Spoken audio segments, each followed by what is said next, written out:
Саламатсыңар балдар. Мен Каракол шаарындагы номер 11 гимназия мектебинин башталгыч класстын мугалими Иманкулова Азиза Кубатбековна 4-Б класстын класс жетекчиси. Мен силер менен бүгүн Чыңгыз Айтматовдун Маңкурттун айрым көрүнүштөрү, башкача айтканда өз энесине жаа тарткан Маңкурт тууралуу чыгармасын окуп берем. Буга чейин Маңкуртту окудук беле балдар? Билебиз? Эми анда эмесе жакшылап көңүл бургула. Оф, отурчу сүйлөшөлү деди. Үшкүрүп Найман эне. Экөө бет маңдай олтурушту. Мени тааныйсыңбы? Деди эне. Маңкурт башын чайкады. Сенин атың ким? Маңкурт деди. Сени азыр ошентип аташат, мурдагы атың эсиңдеби? Чын атыңды эстечи? Маңкурт тунжурайт. Бирок ал бирдемени эстөөгө тырышып жаткансыды. Эки кашынын ортосуна териси кектеп, көзү коюла түшкөнүн энеси көрүп отурду. Атаңдын атын билесиңби? Өзүң кимсиң? Эли журтуң ким? Деги каерде туулганыңды билесиңби? Жок, Маңкурт эчтеме түшүнбөдү. Сени эмне кылышкан? Шорду! Деп эне көрөдү да, эрсизден эриндери дирилдеп, аргасыз ачууга ичин өрттөгөн ызага, баласы экөөнүн тагдырына түшкөн кайгыга чыдабай кайрадан сыздап ыйлады. Жерди алса болбойбу, мал мүлктү алса болбойбу, анчалык душман экен, башты алса болбойбу. Бирок адамдын эс учун алат деген шумдукту ким ойлоп, кимдин колу барды? О, жараткан! Эгер сен бар болсоң, адамдын арам ниетине ушуну кантип киргиздиң? Мындан башка жер жүзүндөгү кыянатчылык аздык кылдыбы? Эмне болуп атат балдар? Ким ыйлап атат? Апасы. Кимдин энеси? Маңкурттун. Бирок Маңкурт уулунун бир тал сезими зырп этпей койду. Мына ошондо Найман эне сурак сурап убарыло турбай, мээсине өзү куюп, эсине өзү келтирейин деп чечти. Сенин атың Жоламан. Уктуңбу? Сен Жоламансың. Атаңдын аты Дөнөнбай. Атаң дагы эсиңде жокпу? Сени бала күнүңдөн жааттырып үйрөткөн атаң эмес беле? Мен сенин энеңмин, сен менин уулумсуң. Ата тек ууруң Найман болот. Сен Наймансың. Сөз эмне жөнүндө? Деги сөз болуп атабы жокпу? Маңкуртка баары бир эле. Найман эне Маңкурт уулунан сурады. Сен бияка келгенден мурун эмне болду эле? Эчтеме болгон эмес, деди ал. Түн беле, же күн беле? Дагы деле эчтеме болгон эмес, деп жооп узатты. Ким менен сүйлөшкүң келет?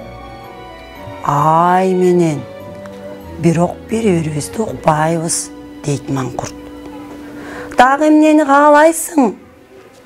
Кожоюнуңдун төбөсүндөгүндөй айдар чачты, айдар чач, деп башын Маңкурт кармап рахаттанат. Кана, ап келчи көрөйүн, сенин башыңды эмне кылышкан? Деп Найман эне жүткүнө берди. Маңкурт башын кекең тартып, кетенчиктей берди да, тебетейин карманды, тултуюп экинчи энесин карабай койду. Саксактаган санаасы менен алек Найман эненин өңү кубарыңкы, эриндери бек кымтылуу, ак буурул чачы, кат-кат бырыштары, маңдайы суюла баштаган кирпик арасынан коюлана тиктеген көздөрү, арылбаган түйшүктөгү жандын дагы бир тобокели сыяктанат. Мына, дөөлөргө да жетти. Аралай бастырып баратат.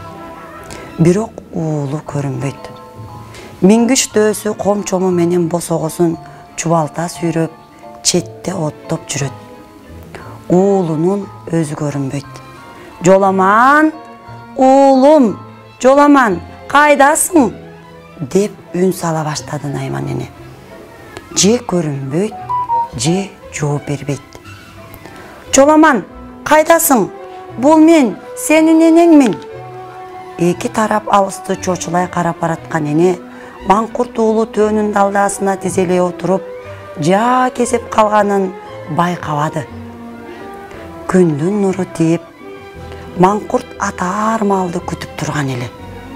Кимди аткан атат балдар? Эмне үчүн? Азырып кеткен. Аны тааныбай, эч нерсе билбегендиктен, Жоламан, уулум эмне болгон?